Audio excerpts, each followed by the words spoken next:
안녕하세요. 저는 에트리의 임준호입니다. 오늘 엑소브레인 기술에 대해 소개를 드리도록 하겠습니다. 제가 소개해 드릴 기술은 크게 세 가지이고요.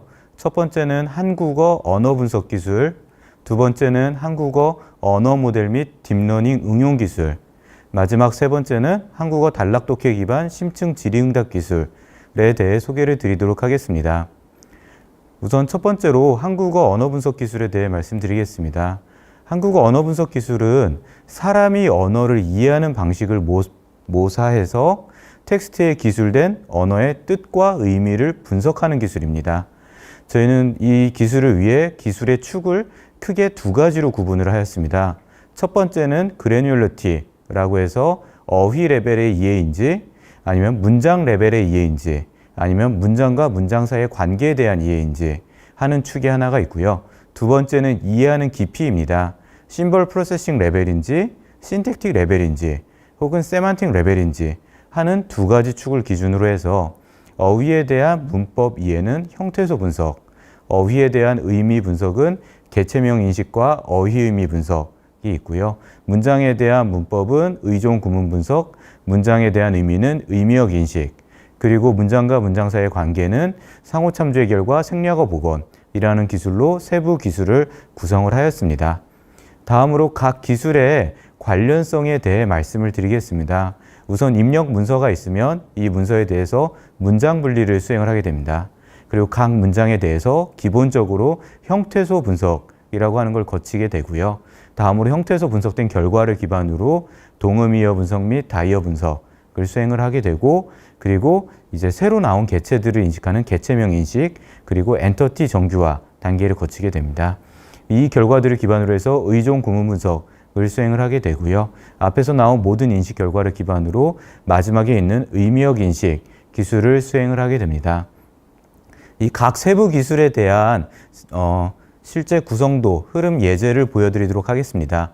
소피스트란 그리스어로 지혜로운 사람이란 뜻으로 와 같은 문장이 있으면 이 문장에서 소피스트가 명사다, 라는 조사다, 그리고 가르쳤다와 같은 단어들은 가르치다가 이제 원형이다, 와 같은 것들을 인식해 주는 게 형태소 분석이 되겠고요.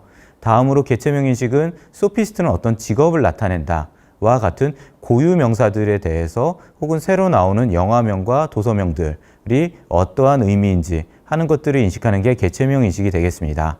다음으로 엔터티 정규화는 예를 들어서 저희 충무공 이순신 장군과 같은 경우 한 문서에는 이순신 장군이 나오고 다른 문서에 충무공이 나왔을 때 둘 다 위키백과에 있는 이순신 장군에 해당한다라고 인식을 하여서 두 개체가 동일한 개체다라고 인식하는 게 엔터티 정규화 기술입니다. 다음으로 동음이어 분석 같은 경우는 표준 국어 대사전에 여러 가지 의미가 있는데 그 중에 몇 번째 의미인지를 찾는 게 동음이어 분석입니다. 예를 들어서 자라고 하는 글자가 있으면 사람들은 길이를 재는 자, 사람을 나타내는 자와 같은 두세 가지 의미를 생각을 하지만 국어 대사전에는 18가지 이상의 의미가 있고요. 그 중에 사람을 나타내는 자는 18번째 의미이다 라고 하는 걸 인식하는 기술입니다. 의종 구문 분석은 이제 문장을 시퀀셜한 하나의 열이 아닌 문장을 트리 형태로 어떤 어절과 어떤 어절이 서로 관련을 가지는지 하는 것을 분석해 주는 게 의종 구문 분석 기술입니다. 그래서 이제 기존의 한 시퀀셜한 문장이 트리 형태로 바뀌게 되고요. 의미역 인식은 문장을 프리디키트와 아규먼트라고 하는 걸 이용을 해서 문장을 이제 의미적 프로포지션으로 바꿔주게 됩니다. 그래서 만들어내다라는 프리디키트에 대해서 대상이 지혜다, 만들어내는 주체는 사람이다 와 같은 정보를 인식을 하게 됩니다. 저희 엑소브레인 한국어 분석 기술은 최근 3년 동안 약 19건 정도 기술 이전이 수행이 됐었고요. 그리고 저희가 연구용으로 오픈 API를 공개를 하였는데 올해 2020년 1월부터 8월까지 약 1,190만 건 정도가 사용이 되었습니다. 하루 평균으로는 4만 1,000건 정도에 해당하게 되고요. 그래서 실제 필드에서 많이 사용되고 있는 기술이라고 봐주시면 됩니다. 그리고 저희가 이 기술을 개발하면서 TTA와 혹은 ISO나 ITU와 같은 국내 표준 및 국제 표준을 같이 수행을 하였습니다. 그래서 저희 엑소브레인 기술이 현재 한국어 언어 분석하는 국내 표준에 해당하는 기술이다라고 이해를 해주시면 됩니다. 네. 그리고 한 가지 지금까지 말씀드린 기술은 저희 문어체 책이나 뉴스 기사와 같은 어체를 분석하는 기술이었다면 저희는 구어체, AI 스피커에 쓰이는 언어나 혹은 챗봇과 같은 곳에 쓰이는 언어를 분석하는 구어체 한국어 언어 분석 기술을 개발을 하였고요. 지난 8월에 언론에 홍보를 하였습니다. 이 구어체 언어 분석 기술은 기존에 있던 문어체 모델 대비 오류를 약 40%가량 개선을 하여서 크게 성능이 개선된 기술이라고 봐주시면 되고요. 약 10월경에 이 구어체 언어 분석 기술도 같이 기술 이전이 공고가 될 예정입니다. 네, 다음으로 딥러닝 기술에 해당하는 한국어 언어 모델 및 응용 기술에 대해 말씀을 드리겠습니다. 우선 자연어 처리에 딥러닝 기술을 적용하는데 한 번에 큰 변화가 있었습니다. 처음에는 1세대 기술이라고 해서 각 태스크, 형태소 분석이나 기계 독해와 같은 각 태스크별 학습 데이터를 가지고 각 태스크에 해당하는 딥러닝 모델을 개발하였다면 버트가 나오고 난 2세대부터는 이제 대용량의 로우 텍스트를 가지고 범용적 공통 언어 모델을 학습을 하게 됩니다. 그리고 이 언어 모델에다가 각 태스크의 학습 데이터에 해당하는 것을 파인 튜닝이라고 하는 걸 거치게 되면 기존에 있던 1세대 모델들 대비 약 10% 이상 크게 정확도가 개선이 되게 됩니다. 그럼 여기에서는 어려워지는 게 이 범용적 언어 모델을 학습을 하는 게 보통 한 달 혹은 두 달 굉장히 오래 걸리고 어려워진 작업이 되고요. 저희 코버트 언어 모델도 이 범용적 딥러닝 언어 모델에 해당하는 기술이라고 봐주시면 됩니다. 저희가 기술 이전한 기술은 크게 두 가지 종류입니다. 첫 번째는 한국어 언어 모델 코버트 모델이고요. 종류는 크게 세 가지입니다. 형태소 단위 모델, 워드피스 단위 모델, 그리고 라지 모델이 있는데요. 형태소 단위 모델은 저희 한국어 언어 분석을 좀 더 정확하게 할 때 형태소 분석을 하고 언어 모델을 거치게 되면 더 정확한 결과를 얻을 수가 있게 되고요. 워드피스 모델 같은 경우에는 문서 분류와 같은 단순한 예제에 좀 응용 가능한 모델로 봐주시면 됩니다. 그리고 라지 모델 같은 경우는 기존의 처리 시간이 조금 더 걸리더라도 훨씬 더 정확한 결과를 얻고자 할 때에 필요한 모델이 라지 모델로 봐주시면 되고요.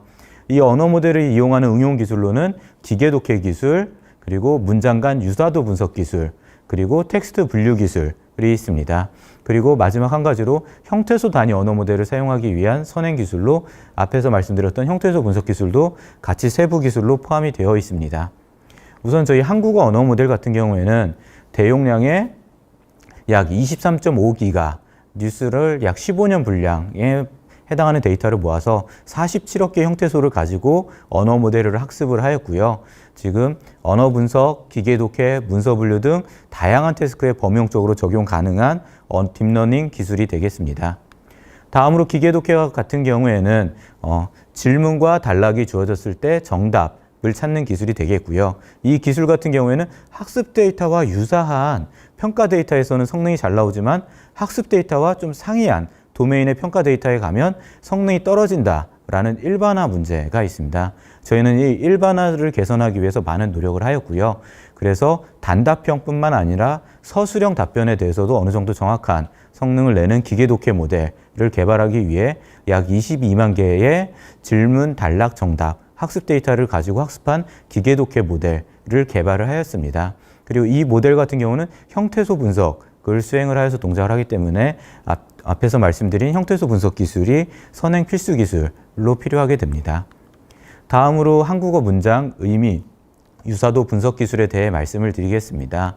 두 개의 문장이 있을 때 이 문장이 의미적으로 같은지 다른지, 같다면 어느 정도로 유사한지를 분석하는 기술이 되겠고요. 아래쪽에 예문이 있습니다. 이세돌 구단이 알파고의 실수에 대해 입을 열었다. 알파고의 오류 가능성에 대해 말하고 있다. 와 같은 예문이 있을 때 두 문장이 서로 같은 의미다 라는 것을 파악하기 위해서 OX 형태로 분류를 하거나 혹은 같다라는 정도가 1점부터 5점까지 중에서 어느 정도에 해당하는지를 분석하는 기술로 봐주시면 됩니다. 네, 엑소브레인 한국어 언어 모델 및 딥러닝 응용 기술의 우수성에 대해 말씀을 드리겠습니다. 저희가 작년도에 베이스 모델을 외부에 공개를 하여서 산업계 및 학계의 주요 딥러닝 언어 모델로 자리매김을 하였고요. 그래서 많은 논문에서 현재 사이테이션 되고 있는 언어 모델이라고 생각을 해주시면 됩니다. 그리고 두 번째로 구글에서 배포한 한국어 모델 대비 평균 약 4.5% 정도 우수하게 평가가 되었습니다. 5개의 범용적 태스크들을 대상으로 비교 평가를 하였고요. 평가한 결과는 저희 공개 사이트에 같이 공개가 되어 있습니다. 다음으로 작년도 10월 달에는 저희가 한국어 기계독해 챌린지에 참가를 하여서 1위를 하기도 하였습니다. 그리고 마지막으로 올해 5월에 이 딥러닝 언어 모델 기술을 기술 이전 공고하였을 때 한 달 사이에 약 4건 정도 기술 이전 계약이 체결이 되었습니다. 네, 마지막으로 단락독해 기반 심층 질의응답 기술에 대해 말씀을 드리겠습니다. 심층 질의응답 기술은 사용자의 질문에 대해서 원하는 정답을 찾아서 사용자한테 제시해주는 기술로 저희 사내 기술 문서나 규정집과 같은 어떤 문서를 검색하는 곳들에 다 적용이 가능한 범용적 기술로 봐주시면 되고요. 현재 사람들이 문서를 검색할 때 보통 파일명, 파일의 내용과는 상관없이 파일명을 가지고 검색을 하게 되는데 실제 내용에 기반해서 사용자한테 답을 해주는 기술이라고 봐주시면 되고 현재 이 분야를 가장 열심히 연구하고 있는 그룹도 구글이라고 봐주시면 됩니다. 저희가 개발한 기술은 일반 분야는 한컴의 지식검색 메뉴로 한컴 오피스에 탑재가 되었고요. 법령 분야 기술은 마지막에 사업화된 내용에 대해 말씀을 드리도록 하겠습니다. 심층 질의응답 기술은 사용자의 자연어 질문에 대해서 정답이 기술된 단락을 실시간으로 검색을 하고 기계 독해를 통해서 정답을 사용자한테 제시해주는 기술이라고 생각을 해주시면 됩니다. 세부 기술 요소로는 앞에서 말씀드렸던 딥러닝 언어 모델 혹은 한국어 질문 분석, 그리고 시멘틱 검색, 그 다음에 코버트 기반 딥러닝 재순위화 및 기계 독해 기술, 다음으로 FAQ 검색 기술, 마지막으로 분산 처리 플랫폼 기술이 다 같이 포함이 되어 있고요. 이 중에서는 이제 두 가지 재순위화 및 기계 독해 기술과 FAQ 기술에 대해 소개를 드리도록 하겠습니다.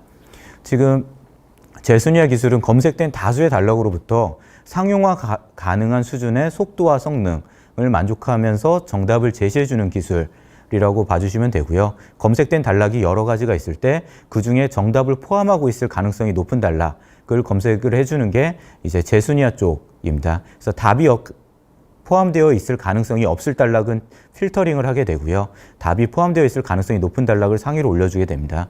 그리고 이렇게 검색된 단락에서 정답을 찾아서 사용자한테 제시해 주는 게 뒤에 있는 코버트 리드 모델, 기계 독해 모델에서 하는 기술이 되겠습니다. 그리고 다음으로 FAQ 기술에 대해 말씀을 드리면 저희가 심볼릭 기술에 해당하는 렉시코 시멘틱 기반 문장 유사도 기술과 코버트 기반, 앞에서 말씀드렸던 두 문장의 의미가 같은지를 이해하는 코버트 기반 문장 유사도 기술을 두 가지를 같이 하이브리드하여 이용을 해서 FAQ 인식을 하게 되는데요. 실제 질의응답 기술을 기업에서 서비스를 하게 된다면 반드시 필요한 게 이 FAQ 기술입니다.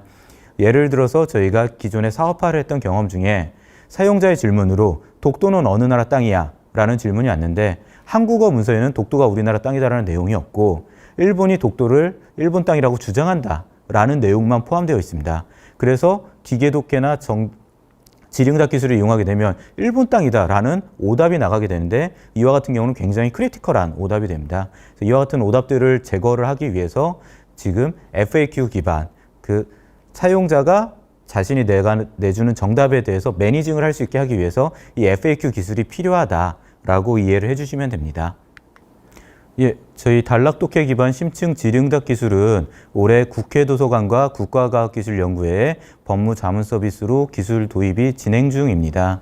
지금 국회 도서관 같은 경우는 입법과 관련된 입안을 심사, 조사하는 업무를 효율적으로 지원하기 위해서 저희 법령 질의응답 기술을 도입을 하게 되었고요. 지금 법률 분야 같은 경우는 단답형뿐 아니라 서술형의 답변에 해당하는 질문이 약 50% 이상일 정도로 굉장히 어려운 분야입니다. 저희 법령 질의응답 기술이 이 분야에 해당하는 기술을 성능을 개선을 하여서 올해 국회도서관과 국가과학기술연구회에 적용이 되게 되었습니다. 예, 지금까지 발표를 들어주셔서 감사합니다. 궁금하신 점은 아래 댓글에 문의해 주시면 답변 드리도록 하겠습니다. 감사합니다.